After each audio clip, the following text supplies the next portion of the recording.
क्या आप जानते हैं कि 6 से 7 सालों में आपके बच्चे की एजुकेशन कॉस्ट डबल हो सकती है? और ये इसलिए है क्योंकि जहां कंज्यूमर इन्फ्लेशन 6% है, वहीं एजुकेशन इन्फ्लेशन 11% है, which is almost double.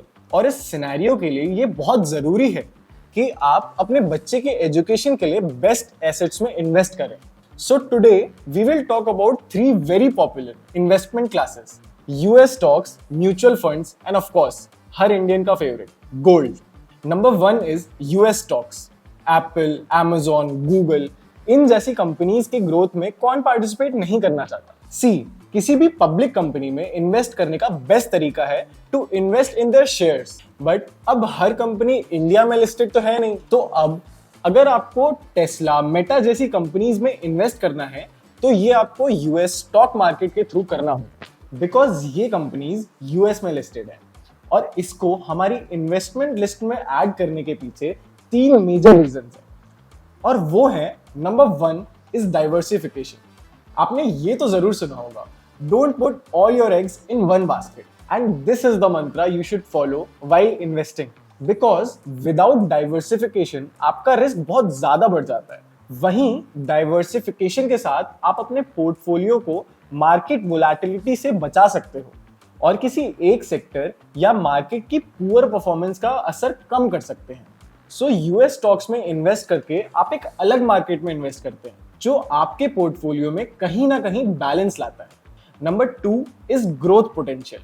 25,462 US billion dollars के यूएस की इकोनॉमी में पार्टिसिपेट और ग्रो करने का one of the easiest way US stocks में इन्वेस्ट करना है। इन स्टॉक्स में इन्वेस्ट करके आप वर्ल्ड की टॉप परफॉर्मिंग कंपनीज में इन्वेस्ट कर सकते हैं और जो इनोवेशन और टेक्नोलॉजी में लीडर है। Number 3 is currency appreciation. पिछले 20 सालों से इंडियन रुपी हर साल यूएस डॉलर्स के मुकाबले 3% से डेप्रिशिएट हो रहा है, एंड यूएस स्टॉक्स में इन्वेस्ट करके आप इसका फायदा उठा सकते हैं। इसमें एक फायदा तो आपको अपनी यूएस कैपिटल ग्रोथ से होगा और दूसरा फायदा आपको रुपी के डेप्रिसिएशन से भी होगा। अब बात करते हैं नेक्स्ट इन्वेस्टमेंट ऑप्शन की, विच इज म्यूचुअल फंड्स। देखिए, म्यूचुअल फंड्स वो इन्वेस्टमेंट व्हीकल्स हैं जो बहुत सारे इन्वेस्टर्स से पैसा इकट्ठा करते हैं और अलग अलग स्टॉक्स, बॉन्ड्स या फिर फाइनेंशियल इंस्ट्रूमेंट्स में इन्वेस्ट करते हैं।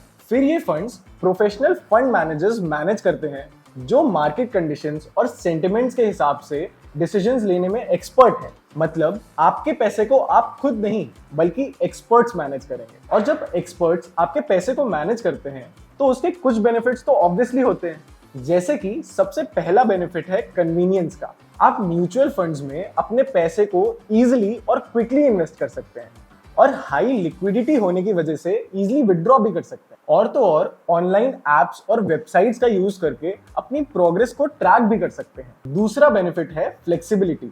आप अपने गोल्स, रिस्क एपेटाइट और बजट के हिसाब से म्यूचुअल फंड्स चूज भी कर सकते हैं, एंड चाहे तो इक्विटी, डेट, हाइब्रिड या थीमेटिक फंड्स किसी में भी इन्वेस्ट कर सकते हैं। और अब आते हैं टैक्स बेनिफिट्स पे। आप टैक्स सेविंग म्यूचुअल फंड्स यानी कि ELSS में भी इन्वेस्ट कर सकते हैं, जो आपको इनकम टैक्स एक्ट के सेक्शन 80C के अंडर टैक्स डिडक्शन देते हैं, जिससे आप ELSS में एक साल में 1.5 लाख इन्वेस्ट करके 46,800 तक का टैक्स सेव कर सकते हैं।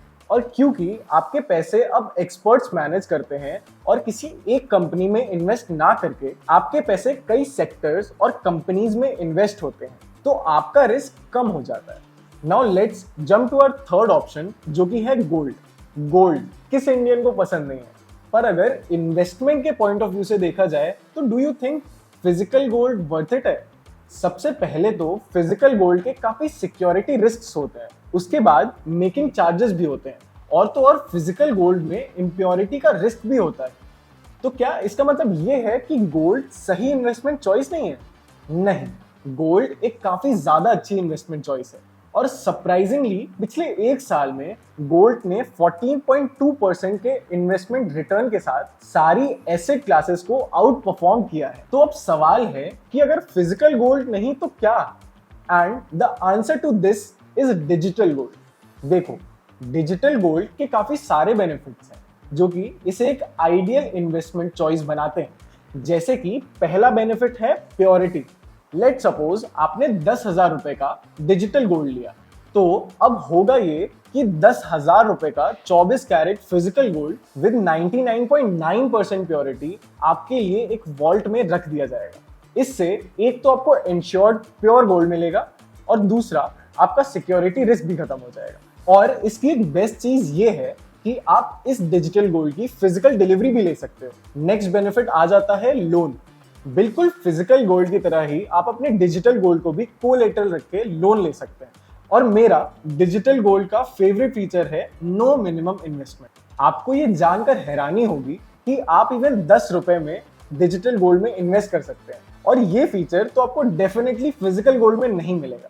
ये तो हो गई फीचर्स की बात। अब बात करते हैं इन सारे इन्वेस्टमेंट के हिस्टोरिकल परफॉर्मेंस की। अगर हम 10 इयर्स के एवरेज रिटर्न्स की बात करें तो म्यूचुअल फंड्स के 10 साल की एवरेज रिटर्न्स 20% की आती है। वहीं यूएस स्टॉक्स की रिटर्न्स अराउंड 12.39% आती है। और अगर गोल्ड की बात करें तो पिछले 10 सालों में इसने 7.5% के रिटर्न्स दिए हैं। अब आप सोच रहे होंगे कि गोल्ड के रिटर्न म्यूचुअल फंड्स और यूएस स्टॉक से तो काफी कम है। इसके पीछे एक बहुत सिंपल सा रीजन है, और वो है स्टॉक मार्केट और गोल्ड के बीच का इनवर्स रिलेशन। देखो, हिस्टोरिकली जब भी स्टॉक मार्केट क्रैशेस हुए हैं तब गोल्ड प्राइसेस इंक्रीज हुए हैं। तो अगर आपके पोर्टफोलियो में गोल्ड होगा तो आपका पोर्टफोलियो किसी भी तरह के क्रैश से इम्यून हो सकता है। नाउ लेट्स सी आपके पोर्टफोलियो के लिए कौन से इन्वेस्टमेंट ऑप्शंस ठीक होंगे, और ये डिपेंड करेगा मेनली 2 फैक्टर्स पे, रिस्क टॉलरेंस और इन्वेस्टमेंट होराइजन। रिस्क टॉलरेंस का मतलब ये होता है कि आप कितना रिस्क लेना चाहते हैं और आप कितना लॉस उठा सकते हैं। टाइम होराइजन का ये मतलब होता है कि आप अपने पैसे को कितने टाइम तक इन्वेस्ट करना चाहते हैं। डिपेंड करता है how much risk are you okay with, आप चूज कर सकते हैं अपने investment option. Mutual funds, US stocks, low risk mutual funds, government bonds, debentures, treasury bills, hybrid mutual funds and many more. It is very important कि market research और analysis करने के बाद ही अपना इन्वेस्टमेंट डिसीजन फाइनल करें, क्योंकि investment में risk होता है, लेकिन ये वेरी करता है between different type of investment. And to keep a balance आप अपने पोर्टफोलियो में अराउंड 5 to 15% गोल्ड भी रख सकते हैं, depending upon your economic outlook of the country. तो ऐसे आप अपने पोर्टफोलियो को बैलेंस कर सकते हैं और एक सॉलिड एजुकेशन फंड बना सकते हैं। आपको बस ये करना है कि आपको अपने सर्कमस्टांसेस के हिसाब से इन्वेस्टमेंट चॉइसेस को अलाइन करना है, अपने फाइनेंशियल गोल्स को क्लियर रखना है और अपने पैसे को वाइजली मैनेज करना है। तो दोस्तों, ये थे हमारे 3 पॉपुलर इन्वेस्टमेंट ऑप्शंस जिससे आप अपने बच्चों के लिए एजुकेशन फंड बना सकते। लेकिन याद रहे, इन्वेस्टमेंट डिसीजंस लेने से पहले आपका इन्फॉर्म्ड होना बहुत जरूरी है। आपको पता होना चाहिए आपका पैसा जा कहाँ रहा है और आपको कैसे फायदा दे रहा है। इसीलिए हम आपको सजेस्ट करते हैं कि आप अपने इन्वेस्टमेंट ऑप्शंस को केयरफुली रिसर्च करें और अपने सर्कमस्टांसेस के हिसाब से चूज करें। और अगर आपको कोई हेल्प चाहिए तो हम यानी एड्यूफंड आपके लिए हमेशा तैयार है। एड्यूफंड आपको हर तरह की असिस्टेंस प्रोवाइड करेगा और आपके बच्चों की फॉरेन एजुकेशन के लिए इन्वेस्टमेंट करने में आपको सपोर्ट करेगा। और ऐसे ही इन्वेस्टिंग रिलेटेड वीडियोस देखने के लिए एड्यूफंड को सब्सक्राइब करें।